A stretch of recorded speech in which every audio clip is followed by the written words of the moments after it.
আমার ব্যাখ্যা বলে গণ অভ্যুত্থান পরবর্তী বাংলাদেশের যে অন্তর্বর্তীকালীন সরকার প্রতিষ্ঠা লাভ করেছে, সেই সরকারে গণ অভ্যুত্থানের যে প্রধান দুজন রাহবার, অন্যতম দুজন রাহবার নাহিদ ইসলাম এবং আসিফ মাহমুদ যে সরকারে অংশগ্রহণ করেছে, সেটি অত্যন্ত ভুল কাজ করেছে। আমি মনে করি নতুন একটি সম্ভাবনা, মানুষের জন আকাঙ্ক্ষা বাস্তবায়নের একটি যে নেতৃত্ব, সেটার একটা যে স্পিরিট, স্বচ্ছতা এবং সম্ভাবনা রয়েছে, সেটি কিন্তু অকালে মৃত্যু হয়েছে বলে আমি আগে থেকেই বিশ্বাস করি। তবে আমি মিথ্যা হতে চাই,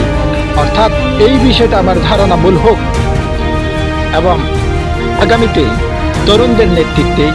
জন আকাঙ্ক্ষা, অভ্যুত্থানের জন আকাঙ্ক্ষা প্রত্যন্ত অঞ্চল থেকে শহর, উপশহর, নগর সকল মানুষের প্রত্যাশা পূরণের জন্য একটি বিকল্প নেতৃত্ব, তরুণদের নেতৃত্বে এবং সকল স্তরের মানুষের সমর্থনে, ভালোবাসায় যে নেতৃত্ব, সেই নেতৃত্ব আসুক এবং আসিফ মাহমুদ এবং নাহিদ ইসলামের সরকারের অংশ হয়ে যাওয়ার কারণে যে স্পিরিট, সম্ভাবনা, স্বচ্ছতা বিনষ্ট, এবং সেটা অনেকেই বলবে কৌশল,